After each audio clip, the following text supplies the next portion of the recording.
Welcome to The Explainer. Today, we're taking textbook economics and turning it into a really fascinating look at our own daily behavior. I mean, have you ever wondered why you'll happily pay double for a coffee at the airport, but you'll wait 3 weeks to buy a pair of shoes just to save 10%? Well, that strange, kind of contradictory behavior is exactly what we're decoding today. Let's start with a crucial question to frame our explainer. How much do you actually change your shopping habits when a price tag suddenly shifts? We all like to think of ourselves as perfectly rational creatures, right? Carefully weighing every single dollar. But honestly, the reality of how we react to economic changes is a lot more dynamic. Businesses literally spend millions of dollars every single year trying to figure out this exact behavioral quirk, and it's all about something economists call elasticity. So here's our game plan for today. We're going to cover the concept of elasticity, the 3 different types of elasticity, a deep dive specifically into price elasticity, and finally, the total expenditure method. All right, Section 1, the concept of elasticity and how we measure responsiveness. So what does elasticity actually mean when we aren't talking about a rubber band? Well, in economics, it's just a technical term for the responsiveness of one variable to a change in another. It is the ultimate measure of cause and effect in the marketplace. Professor Alfred Marshall, who is a total pioneer in this field, defined it simply as human responsiveness. Basically, elasticity of demand is greater or small based on how much the amount demanded rises or falls when a price changes. At its core, it's just a ratio, the percentage change in quantity demanded compared to the percentage change in price. It asks a really fundamental question. When the market pushes, how hard do you push back? Moving on to Section 2, the 3 types of elasticity, because it's not always just about the price tag. You see, our responsiveness isn't just triggered by what's on the price tag. While price is the most obvious factor, human behavior is, well, far more nuanced than that.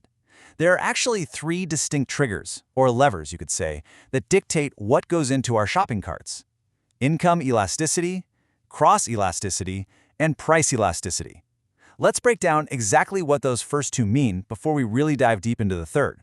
Let's look at income elasticity first. This is all about how your paycheck dictates your demand, assuming all other prices stay exactly the same.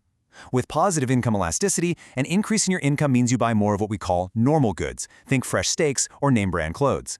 But the flip side is super fascinating. Negative income elasticity. As you get wealthier, your demand for inferior goods, like instant ramen or generic paper towels, actually drops. The second you get a raise, your shopping list fundamentally rewires itself. There's also a third category, zero income elasticity, which applies to absolute necessities, where your demand stays completely constant regardless of how rich or poor you are. Now for cross-elasticity. Think of this as the invisible web connecting the items in your home. This measures how a change in the price of one commodity changes your demand for a totally different commodity. For example, if sugar gets really expensive, you might actually start buying less tea. That's a negative cross-elasticity because they're complementary goods. You use them together. But what about a sudden price hike in books? Well, that has zero cross-elasticity on your tea drinking habits, right? Because they are entirely unrelated. It perfectly maps out how cascading price effects ripple through an economy. Products definitely do not exist in a vacuum. Okay, Section 3, our deep dive into price elasticity. Let's zoom in on the most common trigger we all experience every single day. According to Professor Marshall, this is where we measure the proportionate change in the quantity demanded against the proportionate change in its price. We express this mathematically as the percentage change in quantity demanded divided by the percentage change in price. But hey, don't let the math scare you. It's really just a simple ratio comparing how wildly our demand shifts against the price tag. If the top number is bigger than the bottom number, our demand is highly elastic, meaning we react strongly. If it's smaller, we're being inelastic, meaning we barely flinch. Let's map out the extremes of human reaction here. At the very top, we have perfectly elastic demand. This is an infinite change, where even a slight price drop leads to an endless line of customers. Then we have relatively elastic, where the demand shift is larger than the price change. You usually see this with luxury items or things that have lots of easily available substitutes. But then there's relatively inelastic demand, where a massive price change barely makes a dent. Why? Usually because it's a sheer necessity, like life-saving medicine or the gas you literally need to commute to work. The nature of the good itself fundamentally dictates our flexibility as consumers. Imagine this scenario for a relatively elastic good. Say you see a 50% drop in price during a big seasonal sale. Because it's a product you want but don't absolutely need, and hey, maybe you have other options. That discount triggers a massive 100% spike in consumer demand. When we plug that into our formula, 100 divided by 50 gives us an elasticity of 2. And because 2 is greater than 1, we know this is a relatively elastic scenario. The consumer response is massively outperforming that initial price drop. Let's hit section 4, the total expenditure method and how we measure the real impact. So how does all this theory actually impact the real-world money leaving your wallet? We've talked about percentages and ratios, but at the end of the day, businesses and consumers care about the total dollars spent. To figure this out, Professor Marshall introduced the total expenditure method. You calculate the total outlay by simply multiplying the price of the item by the quantity demanded. It's simple arithmetic, sure, but for businesses, this is the holy grail. It reveals exactly how pricing strategies, like whether to run a massive sale or confidently raise prices, will either make or break their total revenue.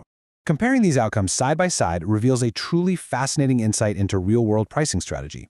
If a product has a relatively elastic demand, meaning the elasticity is greater than 1, cutting the price actually causes the total amount of money spent by consumers to increase. The massive rush of new buyers more than makes up for the cheaper price tag. But look at unitary elastic demand, where elasticity is exactly equal to 1. In this scenario, whether the price falls or rises, the total outlay by consumers remains perfectly flat. The change in price and the change in demand perfectly cancel each other out. That means a hyped-up sale doesn't actually grow the business's bottom line by a single cent. To wrap up this explainer, I want you to consider this. If consumer behavior can shift so drastically off a single price drop, moving from infinite demand to stubbornly inelastic behavior depending entirely on the good in question, how fragile, or perhaps how incredibly adaptable, are the markets we rely on every single day? Understanding elasticity isn't just about textbook math. It is the absolute key to understanding your own wallet, the psychology behind every sale tag you see, and the invisible forces shaping our entire economic world. Thanks for exploring this with me, and keep questioning the economics of your everyday decisions.